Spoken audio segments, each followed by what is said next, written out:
Basically, we fell in love with the book. We fell in love with Mary Poppins, and we adored her, and we wanted everything to be just so right for her. And it was a great labor of love on our part. And you guys took over and did the same feel, that same love affair with this character and with what the magic of it all is. But we added someone to that love relationship, that not only Mary Poppins in the books, but our love for you and the love for everyone who worked on the film. And we realized, people ask us a lot now, how did you have the chutzpah to take on trying to write a sequel to this iconic, classic, perfect movie with the all-time greatest song score that has ever been written for film?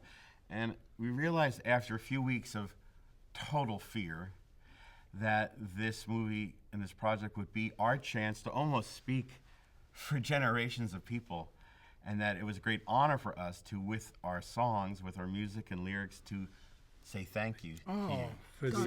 Thank you. To share our love. Well, that's a very beautiful thing, but I feel I've always wanted to say thank you to Lerner and Lowe, and thank you to Rodgers and Hart, and thank you to all these wonderful geniuses who wrote such great music that inspired me. Yeah. And so it's a very wonderful feeling to know that I've inspired some younger guys. We're in your church now.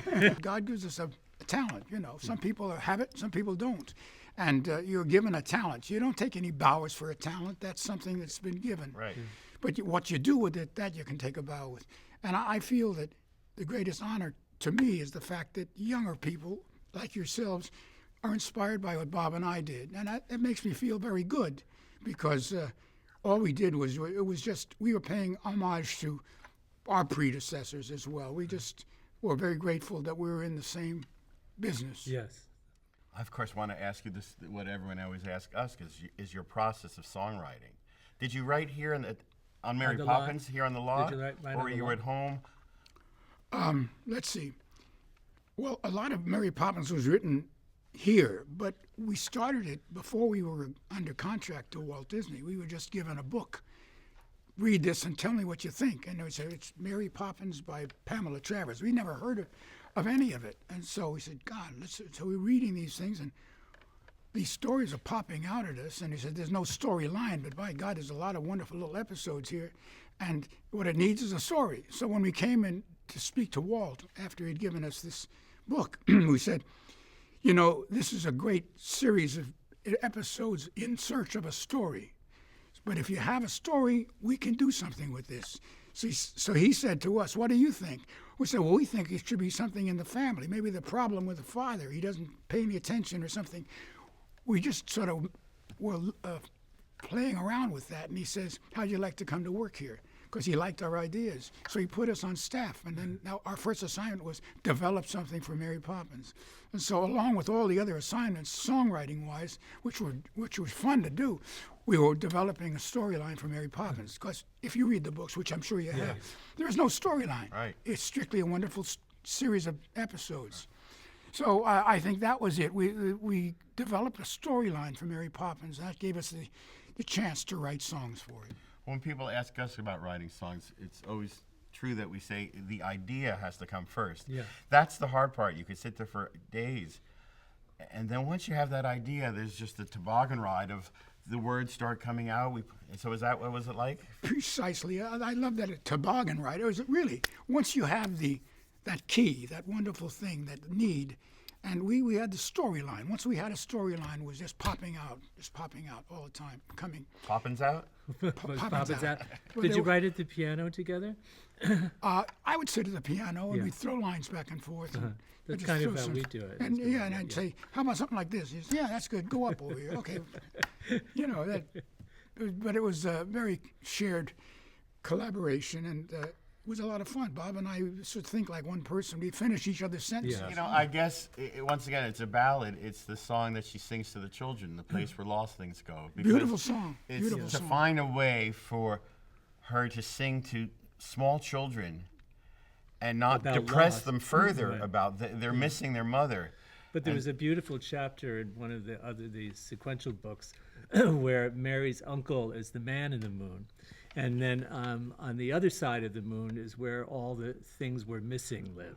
So it was one. So it seemed to that's so The perfect place ways to, Yeah. where lost things go seemed like a good way to describe. So we loss. weren't musicalizing that trip to the moon, but the idea of a place where lost things go. That wasn't the expression in the book, but that was like our idea. Like, wait, the place where lost things. That sounds like a Mary Poppins Oh, Disney yeah, song, sure. and it's a great way to softly Talk about talk about demise. that. Talk about and loss, she really yeah, doesn't talk about their mother until the last verse, where they've gotten it. But of course, to write a song for Mary Poppins to sing to children in bed it's rather hard to know what's come before. Not only Feed the Birds, but one of my not guilty pleasures is Stay Awake, one of the most greatest songs ever. Every opposite, Yes. because kids love to go the The opposite beginning of way. reverse.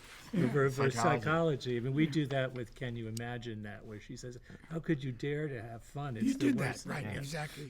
No, but that was fun. We knew right away what we were going to do. We wanted a lullaby, give them an opposite lullaby. Yeah.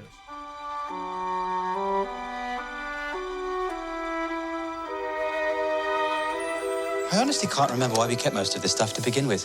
Don't you remember that kite? We used to love flying that with Mother and Father. Those days are long behind me.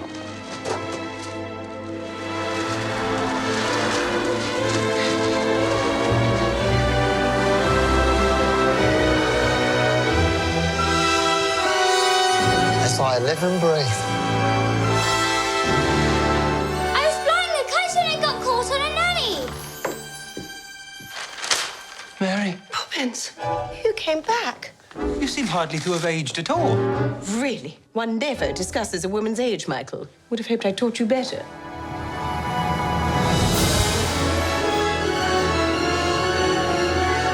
What brings you here after all this time? Same thing that brought me the first time. I've come to look after the bank's children. Us? Oh, yes, you too. We're about to lose our home. Everything's fallen to pieces since your mother. I miss Mother. Nothing's gone forever, only out of place. It's a good thing you come along when you did, Mary Poppins. How'd you do that? Do what?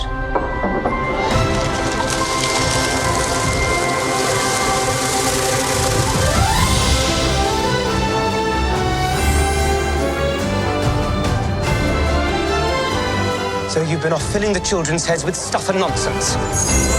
You've forgotten what it's like to be a child.